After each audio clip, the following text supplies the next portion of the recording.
Hey everybody, welcome to Pickled Parables. My name's Jesse. As the host for this podcast, I get to work with incredible partners who come and present or share, depending on their topic, lessons and testimonies about how the Bible brings the Word of God into our lives.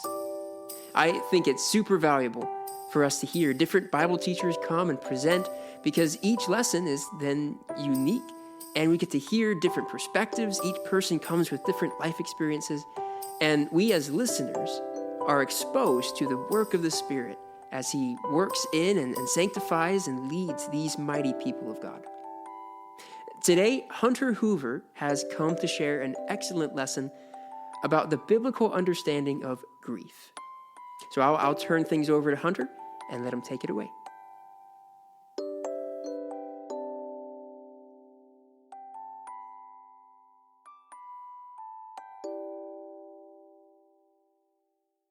Hello, welcome back to Pickled Parables. I'm glad to be here. I'm thankful for the opportunity to get to share again with you. I hope you all had a happy Thanksgiving, but I believe this one lands after Thanksgiving. So I hope you had a happy Thanksgiving. And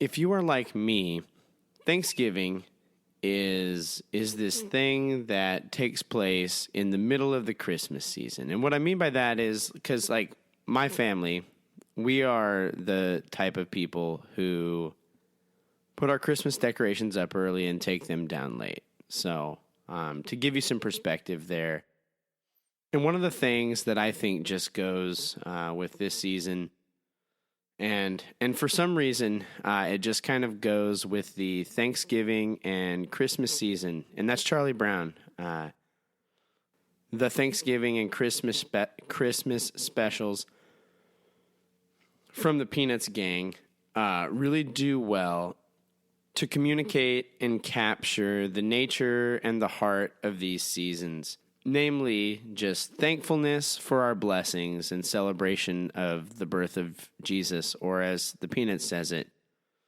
the real meaning of Christmas.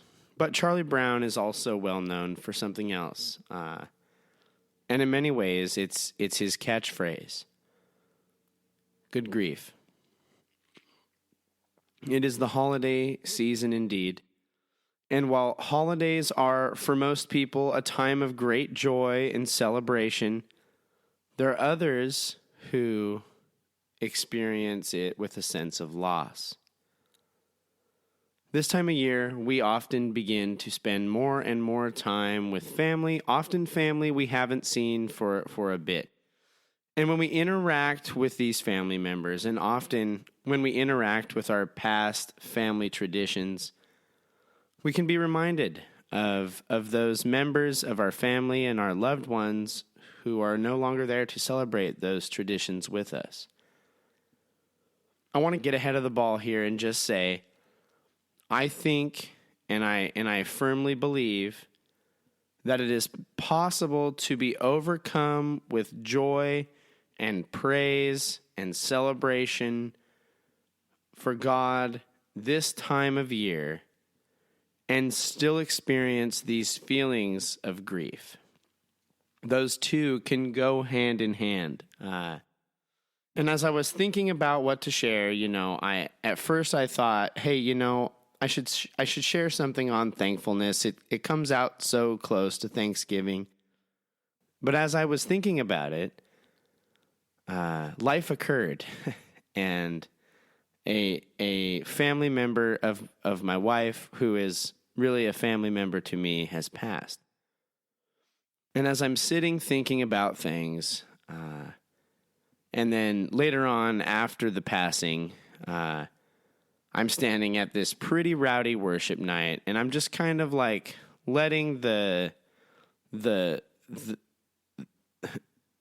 just kind of the concussion of noise sweep over me, and I'm just kind of mulling the week over in my head, thinking about work, thinking about how work is going to look with the holidays coming up, and just thinking about the time off that I have taken in order to go attend the celebration of life and funeral for this family member. And I'm reflecting on this, and I keep coming back to this feeling, and I can't place it in the moment. I can't place what it is that I'm reflecting on, but I keep coming back to it in the middle of this worship set, and then it dawns on me.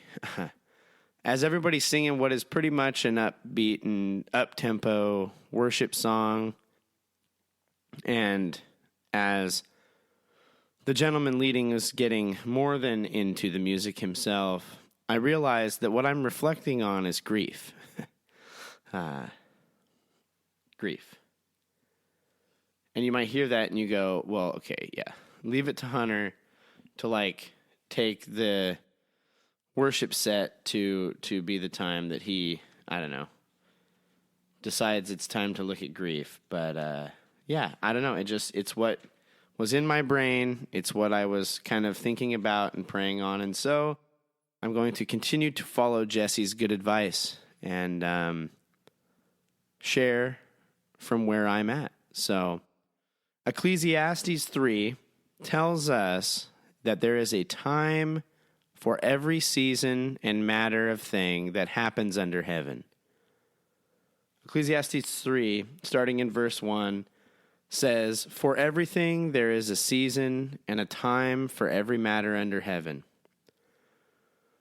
A time to be born and a time to die, a time to plant and a time to pluck up what was planted, a time to kill and a time to heal, a time to break down and a time to build up, a time to weep and a time to laugh, a time to mourn and a time to dance, a time to cast away stones and a time to gather those stones together, a time to embrace and a time to stop embracing, a time to seek and a time to lose, a time to keep and a time to cast away, a time to tear and a time to sow, a time to keep silence and a time to speak, a time to love and a time to hate, a time for war and a time for peace." I find Ecclesiastes, just to share personally, the book of Ecclesiastes is one of my favorite books of the Bible, mostly because I find Ecclesiastes to be an incredibly honest book. And it's an incredibly honest book that looks at and handles and struggles with doubt and uncertainty and human struggle and toil and injustice and feelings of hopelessness. It stares them down and it says, this is what these are. And these are real things that people are experiencing. And now how do we interact with this from a place that assumes a good and loving God? And here, in this section of Ecclesiastes, this is a section of the book that I think is often shared. I think we sometimes read this section. It's put into cards, Christian sympathy cards, and it's put into all sorts of different, for lack of a better way of saying it, Christian home goods. And I think we sometimes read this section and we think, well, okay, so obviously there's a time for everything, but we would do well and we should really just minimize our focus on and limit the time we spend on those seemingly unpleasant and negative parts that are listed here. We spend a considerable amount of energy and time figuring out how to build something up. But how often do we take our time and care and that same amount of energy in breaking something down? We get excited at the birth of a new baby, and there is this sense of wonder there, but death, for many, makes us uncomfortable. We love to laugh and dance and celebrate, but we treat, and we do a lot of that this time of year, or at least I believe we should.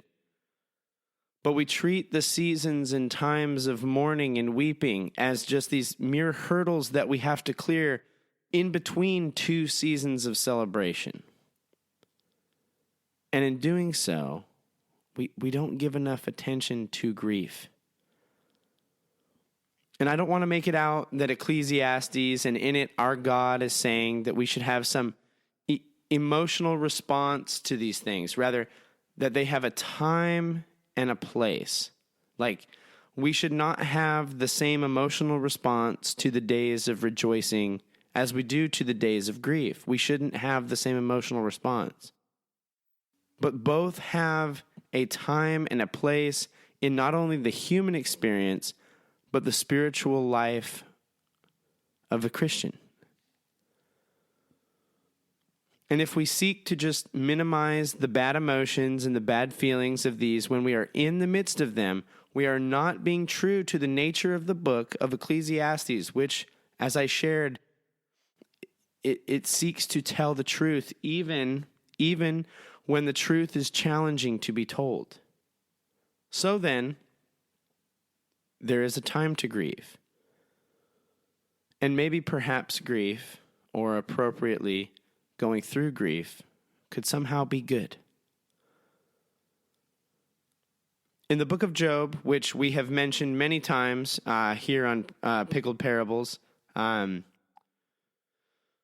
follows the story of God's servant Job, who is recorded to be a righteous man. And in the book of Job, Job loses everything. We've talked about this. But after Job is struck by tragedy, he loses everything except for his wife, who isn't the most helpful out of the gate, I might add. Loses his kids. He loses his personal property. He loses other household members. His 3 friends come to see him. And they come and visit him, and the Bible tells us something very interesting and really important about Job's 3 friends in this moment. Job chapter 2, verse 13 says that they, that is Job's friends, sat with him on the ground for 7 days and 7 nights. No one spoke a word to him, for they saw that his suffering was very great. So Job's friends travel into town. They hear about their friend's tragedy, and they come to town. They come to visit Job. And the Bible tells us that the first thing they do, they spend the first 7 days just sitting there. They sat there and they said and they did nothing. And if you hear that and you go, man, like 7 days is a long time. Like, somebody crack a joke to break the silence. And if you continue reading the book of Job, you'd know that his friends broke the silence. You become acutely aware that maybe they could have served to sit there and say nothing a bit longer. I would point back to the book, to the chapter in Ecclesiastes that we just read that says, there's a time to keep silence and a time to speak. Job's friends gave Job a chance to grieve.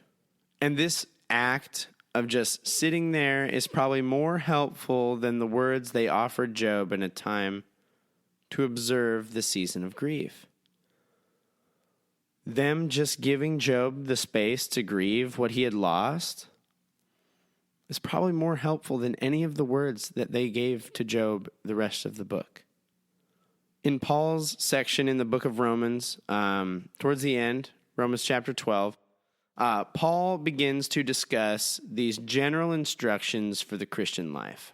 And he calls for us a few things in here, Romans chapter 12, that Paul calls for us. He calls for us to let our love be genuine. Let it be real. He tells us to cling to the good things, put away what is evil, make it far from us. He tells us to love one another well, to be fervent in our spirit that overspills in service of our God. But in the middle of this list, which is like Paul saying, hey, look over here. This is what a Christian should look like. If you are living as a Christian, specifically living as a Christian in a culture where the people around you are not categorized as believers, This is what a Christian should look like. We're told in Romans 12:15 to rejoice with those who rejoice and weep with those who weep. We are not told celebrate with those who are celebrating and let the other folks who are sad and upset and going through something sit over there until they're done grieving so they can come and celebrate with you once they figure it out. That's not what they're told.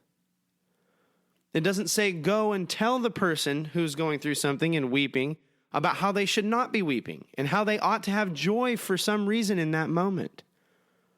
Well, just think of this thing and maybe now be happy. Paul gives us instruction to weep with those who weep, or give that person the time to experience their grief and do your best to bear that burden with them and enter their grief as much as you can and help bear their grief with them.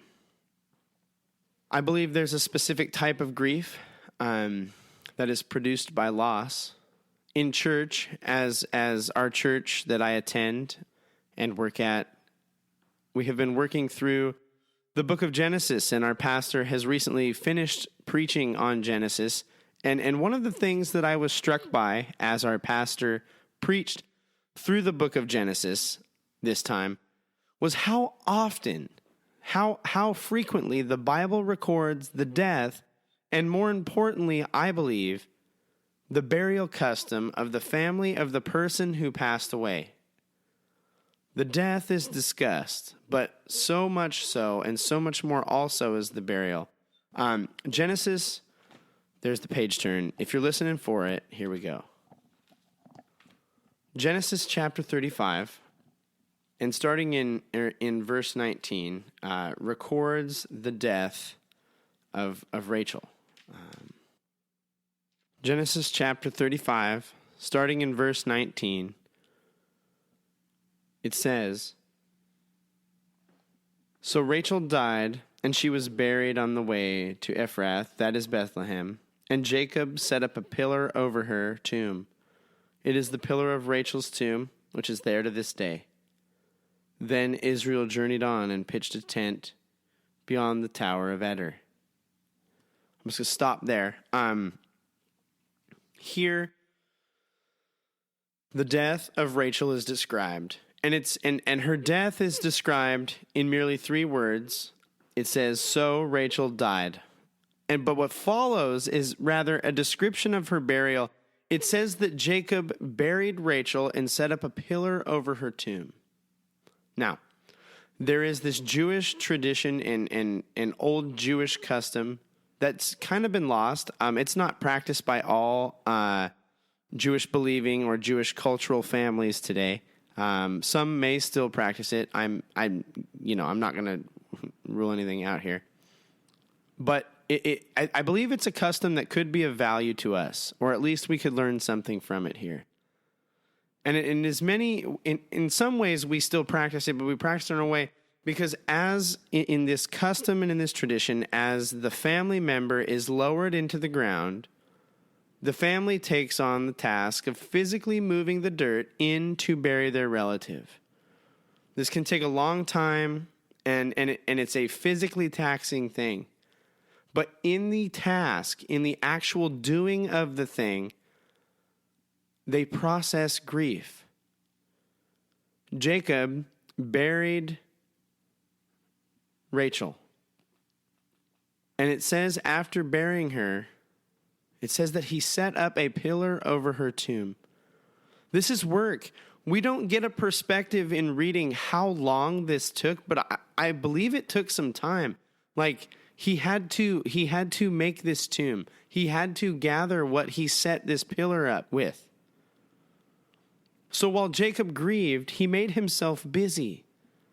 And then in verse 21, after Jacob buries Rachel and goes through this process, Genesis transitions to stop calling Jacob Jacob, and they call him Israel, because something is different now. Israel, the word and the name means the one who, or or just wrestles with God. And I have this suspicion based on my own times with grief and just from this name switch right here in the text, that while he was dealing physically with the logistics of burying Rachel, he was wrestling mentally and spiritually with his God. And I believe that this is one of the parts of what makes grief good. It gives us the opportunity to focus and reflect and explore and be closer to others and closer to our God in a way that maybe we would not have had access or a capacity to do so before. There might be some reservation when you hear that. There might be some reservation to this idea of grief being a good thing. And I agree. And I get it. Grief has to end. Ecclesiastes acknowledges that. But it doesn't tell us that grief is wrong or bad. Our Savior, Jesus, is called in Isaiah 53, quote, "the man of sorrows acquainted with the deepest grief." Jesus, in his ministry and his life on this earth, was grieved by people's behavior, their lack of belief, the death of loved ones and friends, and he was grieved as he stared down the cross on which he would die. Jesus is a pure example of the need for grief, and he, as always, teaches us two key things about grief. First, we should not just experience our grief alone. We can and should always take our grief to our God. Jesus does this when he says, "My soul is sorrowful even unto death." And moments later, he takes his grief to the Father in the context of going to the cross. When Jesus was grieved by the death of his friend Lazarus, he wept. Moved by the sorrow of his friends and the unbelief and lack of emotional care of the people gathered, Jesus weeps over the situation. And then, moments later, prior to raising Lazarus from the dead, he prays to God regarding his sorrow in the moment. Because Jesus teaches us when we grieve, we should not grieve alone. But second, when we grieve, we do well to take our grief to God.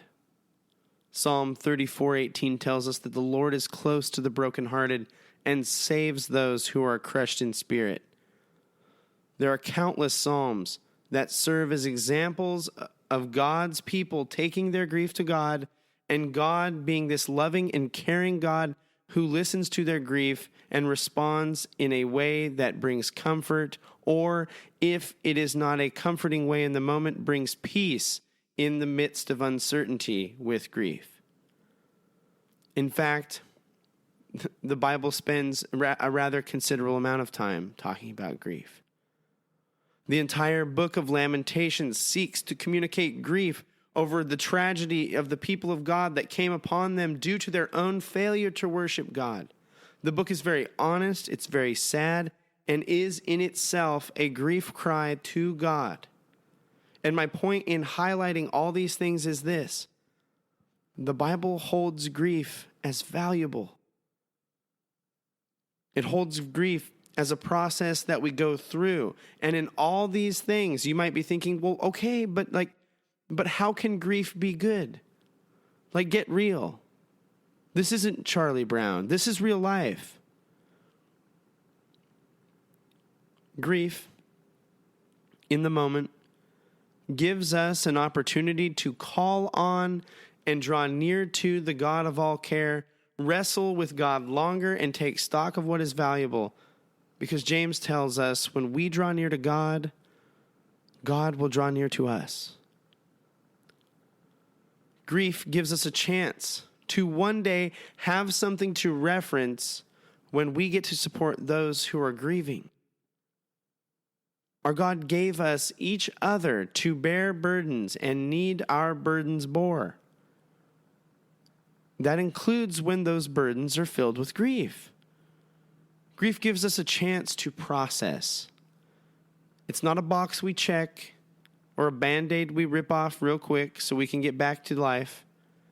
We work through grief so that way we may actually go through it, look back and say, one day, I didn't like my grief, but it was good to have had the opportunity to grieve well.